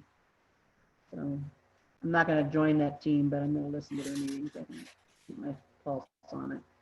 So Kent, my questions, aside from that committee, are we have mixed messaging right now, and it's very challenging. And I think that we need succinct town or county-wide recommendations of what we're doing, because I love Mark and I love his business, and it's a huge driver, and I love everybody wants to have their businesses going, and I understand that we're in the same kind of talks where we are. How we're doing that, how long can we hold off, if we're holding off, everything that everybody's doing. But if you have Mark opening on the 22nd, but the stay in place order is in effect, he's countering it, because Mark isn't. The train brings tourists. The train doesn't bring people from town all the time. So unless he has people from town, Idaho Springs is 10 miles from here. So Right. is it, is he bringing only people from the north side or the, you know, the west side of Idaho Springs? So we have that. And then we have, you know, and I understand where it's going. You know, if you're a hotel and there's pressure to open, you need to open. And if you're a store and you're calling out to people from outside of Georgetown, you're breaking the spirit of the rule. So, you know, and I believe me, as a retailer, I see that if I stay closed while there's this much business coming in, I'm shooting myself in the foot. So what are we doing with that? And what are we doing to make sure that stores are following the best practice guidelines? And what are we as a town doing so that one person's not a jerk and the other person, you know, is, you know what I mean? Because if you're the one not opening and everybody else opens, you're the jerk. If you're the one saying, look, that's not in the spirit of the rule, and then the person who wants to, you know, do the stuff because we're all desperate for income, you know, if the other person's not following the spirit of the rule, but you're the one calling it out as a citizen, now you're Karen. So what are we doing to make it from a town-wide, which is the role of a town and our county, to make sure that our businesses are all on the same page? I really defer to the county public health order because that's what we're all waiting on, is whether the county public health says it's okay to move forward. Okay. And they're following in lockstep right now with the state public health order. Yeah, we have hotels opening. We have businesses sending out, come see me right now, 3 days before businesses are supposed to have people in town, in their business. Chateau Chamonix had a busy parking lot this weekend. We had tons of tourists in town. So, But the hotels are not part of the public health order. So okay, they're still in the. Yeah, they're still and in then the train is going the 22nd. So is the public health order is 10 miles.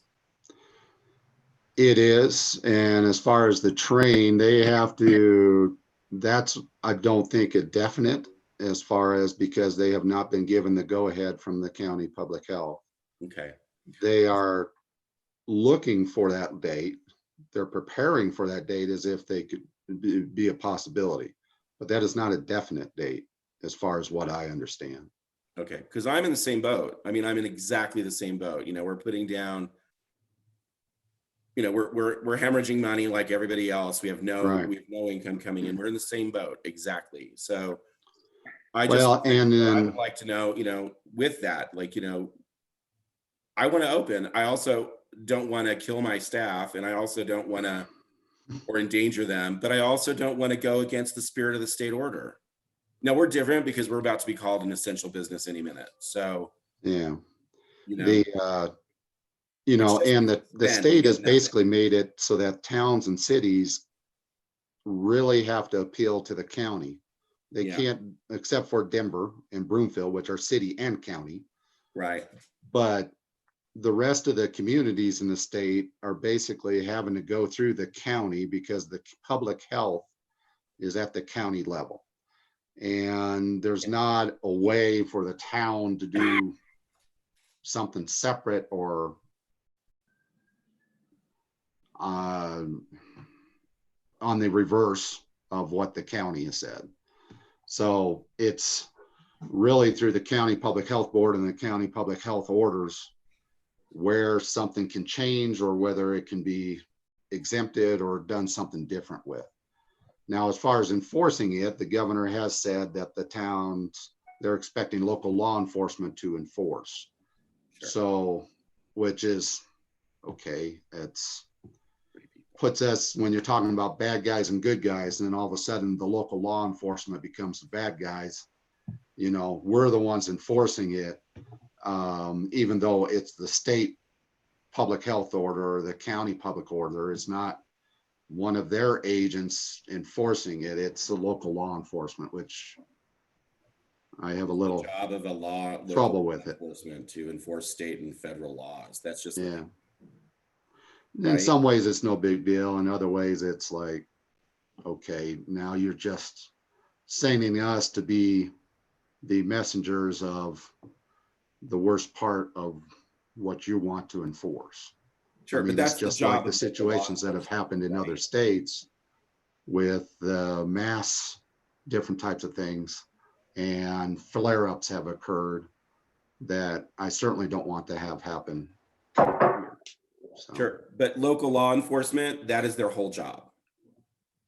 To enforce state and national and local laws and ordinances. So that's what, absolutely, Paul. I'm not disagreeing with that, okay. but I'm saying It's it does challenging. put us in a difficult position.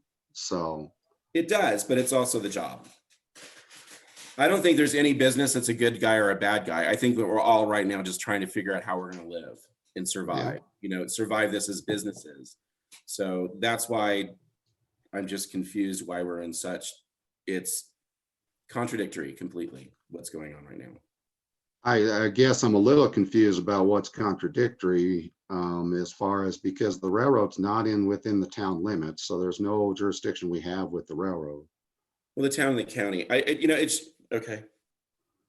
I mean, I know it's within the county, and I think before they get a complete go-ahead, they'll have to communicate with the county public health, and that'll be a enforcement regarding that. So for advertising to bring people in is my thing. And I just would love to have a straight, I'll talk to the county is what needs to happen in that situation. But, you know, maybe messaging at the beginning of town that Guanella Pass is closed so that the cop doesn't have to do it on Saturday. They've had messaging up. It's made some difference, not a whole lot of difference as far as people still driving up the pass. Well, you know, one of those little things that we've had, road closed. And then, well, they've on the roundabout. At the roundabout specifically, I mean, the county sheriff did put up signs regarding roads closed at several different points. So I think they have one on the entrance to Guanella Pass. Well, if we have that Guanella Pass is closed at the roundabout, you can turn around and leave. Yeah. Yeah. Instead of, Absolutely. you know, driving 1,000 miles per hour down Rose Street. Sure. So as a county We'll resident. make sure that sign's it's added, Paul. confusing. What's that?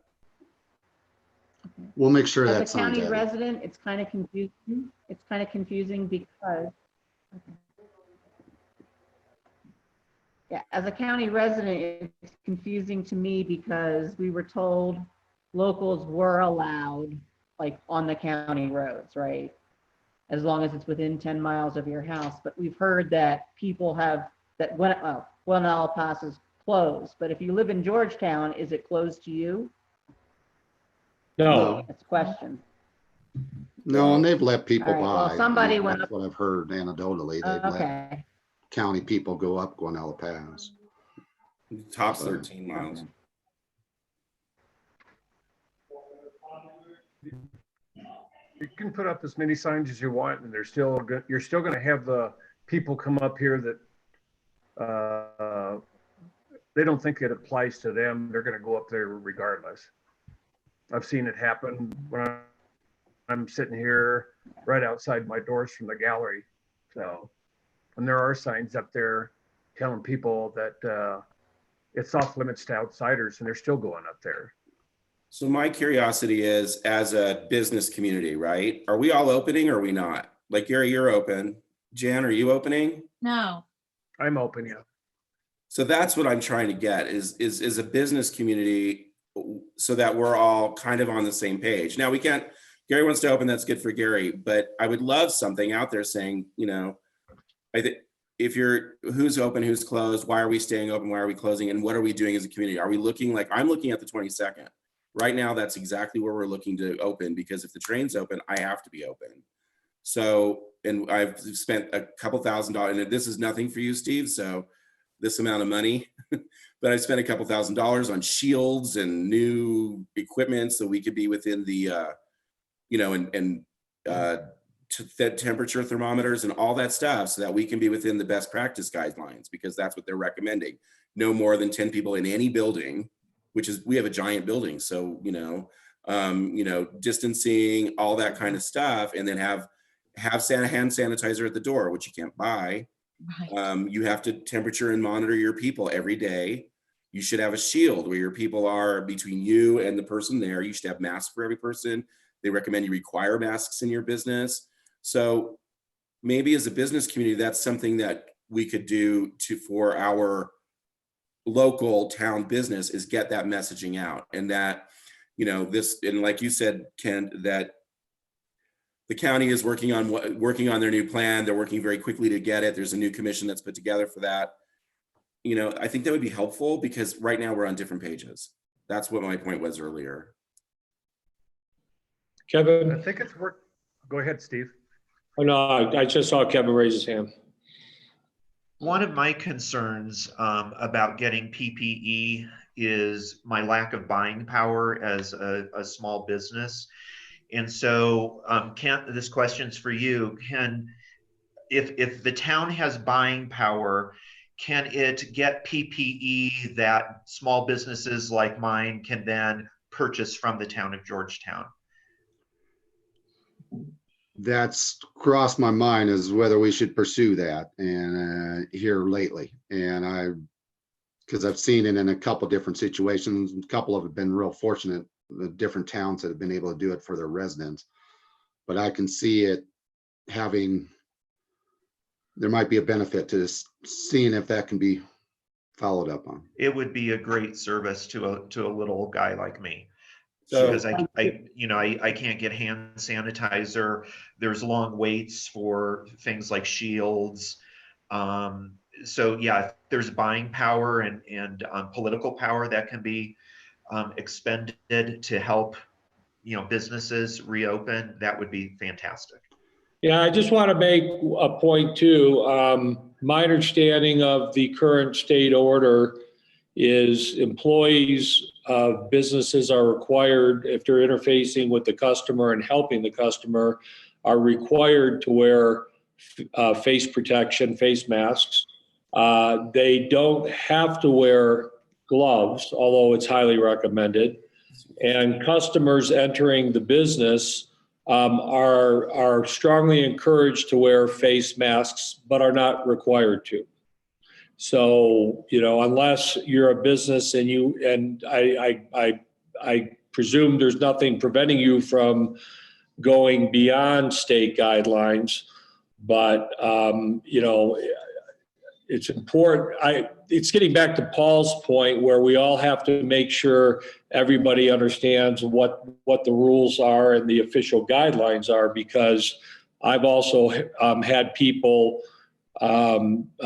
comment that people are in my establishment without face masks. And if it's an employee helping the customer, that's a problem. If it's a customer coming in, I don't require them, although we have a sign on the door that says we strongly encourage you to wear it. So, you know, it's important to have everybody understand what the rules are and what the guidelines are.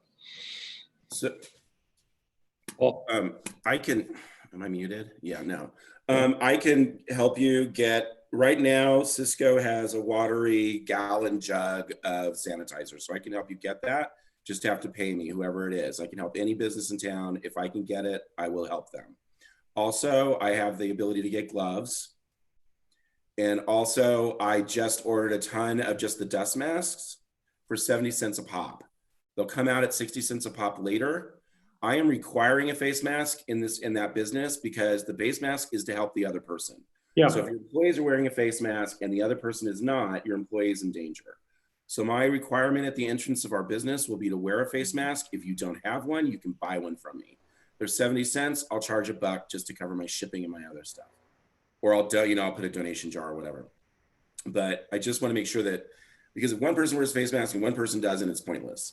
So that's where we're going with it. But as far as those supplies, PPE based supplies, not the ones that the medical offices use, contact me at the visitor center. Caroline, please feel free to send that out in your next newsletter or letter that I will be happy to pre-purchase that and then just have people buy it from me. But it's going to be order based because I don't have the resources to make anticipatory orders. Does that make sense?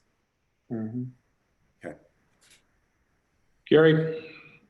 Also, I don't know if anybody knows it, but Maria at the soap shop She's made her sanitizer, and she's got some of her needs, and that's where we get ours from. And we have sanitizer at the entrance of our gallery, and the people that have come into my store, they've been really nice. They all have masks on, and they're required to use the sanitizer before they come into the store. And we have rules and regulations that are posted on our door as well. But we've had pretty good luck with that so far. Can you share I would love it if we could just all share what we're doing in an email or something to each other so that we can put together, this is what everybody's doing. And then we know, like, I know Justin's doing special stuff for cleaning his hotel is in when he opens later in the month. And, you know, and I'll share with you guys what we're going to do. I'll write everything down. I'm following certain business guidelines that go a little beyond the governor's rules because of liabilities, and also because my worry about the number of people that come in that business and the staff. So I think if we all did that, that's more where I was going, Kent. And that also prevents our law enforcement from having to do things, you know, when they're not, if we do it together, community force works well. And certainly there's going to be variation, but if anybody does need hand sanitizer, I have a couple gallons of it. And if you have a small little bottle that you need to fill up, I'd be glad to share that with anyone. So just get a hold of me. Okay. Any other parts of the COVID update, Kat, from you?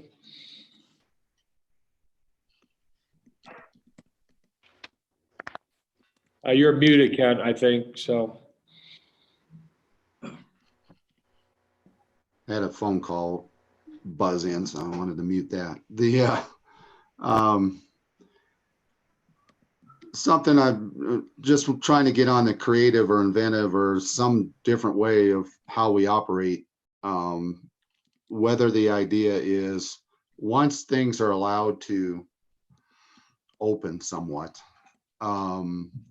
there's still going to be distance limitations. There's still going to be, you know, all kinds of parts of restrictions within it. And I don't know, especially in our downtown corridor, if it would be helpful to have more often or on weekends or on something to block off the street. Whether it's from Argentine to Rose, and then from Rose to Taos, keep the travelway obviously up to Guanella Pass, but on Rose Street. But on individual blocks, now I have to work it out, would have to work it out with the fire department, but because the sidewalks will provide some distance limitations, but just more a pedestrian mall type feeling and opening for the community in different places. And I don't know if that's even a possibility or if it would be even because it was brought up and it's being brought up in a couple different locations right now. It was a little bit brought up at the Board of Selectmen last meeting about something doing over in Strauss Park, allowing that to be ability. That didn't go very far at this point. But I don't know. I think there's going to need to be different ways of looking at business going forward and what that will look like and how it impacts traffic. And I just don't see the little bit of parking we have on 6th Street helping a whole lot, other than people are able to drive by and see the stores and then they'll stop, but I don't know. So I'll weigh in, and I think we have to entertain creative thinking like that. I know that for example, the golf tournament used to be the Alpine Open, now it's Guanella Pass Open. is rescheduled for September. And some of the organizers are talking about just that, but even beyond that, where, doesn't it make sense to, allow open carrying of beverages? Wouldn't that more support, from an event perspective, wouldn't that more support social distancing? You don't have to pack into one place, and you can, if you've got a pedestrian mall environment, you can walk around. So, the other side of it too is provisions for outdoor seating. Can exceptions be made on a temporary basis to be able to have an expanded outdoor area if you have that ability, just so that you can keep people separated more, instead, and increasing your capacities. So none of this, obviously, it all needs to be vetted out, but I think these are the conversations we should be having and decide whether it's a good idea or a bad idea. So.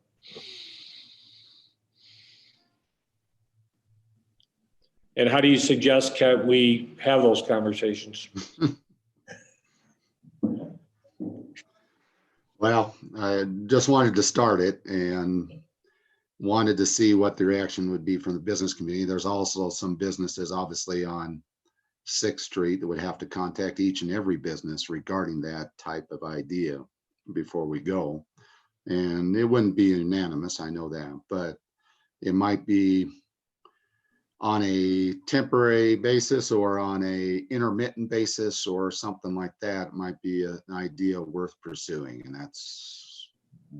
Yeah, the other thing that I'm just thinking in my own head about is a lot of people are postponing events and being extra cautious and having this, a lower risk of it being canceled again. They're postponing the events until September and what I think becomes leafer season in Georgetown. And so I think we have to be careful of a double whammy too, because my experience with leafer season is you don't need to promote people coming up, because they come up and you get, our place is typically packed during leafer season. And I wouldn't want us creating, in an environment where you are shoulder to shoulder, because there's no other space available. So we have to be smart about the fact that everything's getting postponed until fall, and fall is pretty much high season here in Georgetown.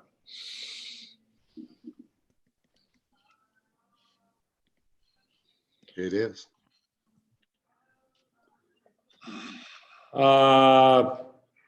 Okay. One other thing, I'm just reading. I know, Jan, you mentioned second wave. I think we need to. My opinion is I don't know, and I've got to rely on the health officials to guide us with anything we need to do as business owners to accommodate if there is a second wave or anything. And again, from my perspective, I'm looking for the guidance from authorities to tell me, what do I need to do to operate my business in a safe manner? How many times do I need to wipe down counters, face masks, everything else? I need to comply with all that. And then if the second wave comes, God help us all. I don't know what else to say, but I don't know if you had a specific point on that, Jen. Well, no, just that if a second wave and we are all promoting September, I just think it's a good thing to keep in mind and maybe have things in place for virtual visits to Georgetown, because that's kind of where we're at right now. And our calendar is pretty blank, and I understand we can't really have events, but I feel like it might be fun for people to see things in Georgetown and hope and see that they can do some things later in Georgetown. But we could set it, but we can get some a drone flying around town and, you know, have a nice HD National Geographic type presentation of Georgetown. Here, I mean, you know, I'd watch it. All right, we're getting close to the end. I think we covered the entire agenda. I see Carolyn's raising her index finger. Switch to my audio. My question is, what about Slacker? If Slacker is happening, do the businesses want to do something for that? Do they want to be open? I don't know what's happening there. I think if the Slacker race happens, it's really up to the businesses to decide how they want to be involved with that. I think, you know, and if they can, depending upon what the dates are and what the restrictions are. But if the Slacker race is happening, I certainly would like to see it, the town have it on the calendar and make people aware of it, assuming you can drive more than 10 miles. And you know, the assumption is if you're open as a business and the Slacker race is happening, it doesn't forgive you to for not having your proper precautions in place, you know, masks, sanitizers, social distancing, et cetera. So, you know, anybody else got a comment on that?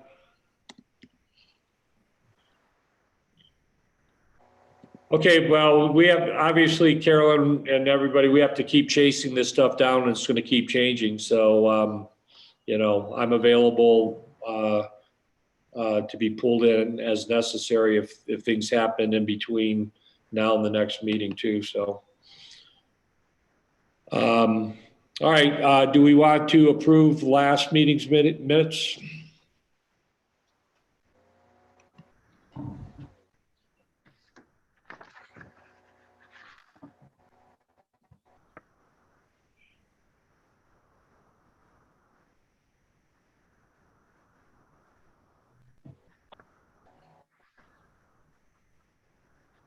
I'm assuming everyone's reading them on their computer screens versus just staring at their computer screens.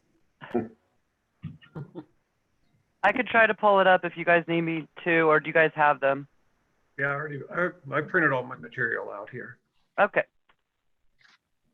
Mine's on my other Do I screen. need to make a motion? I don't think alternates are allowed to make motions. I move that we accept the minutes from last month. Anybody second? I second that. All in favor? Aye. Aye. Aye. Aye. Aye.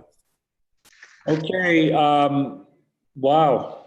I told you it'd be a short meeting. We have 5 minutes left. You guys stay safe and thanks for participating today. Appreciate it.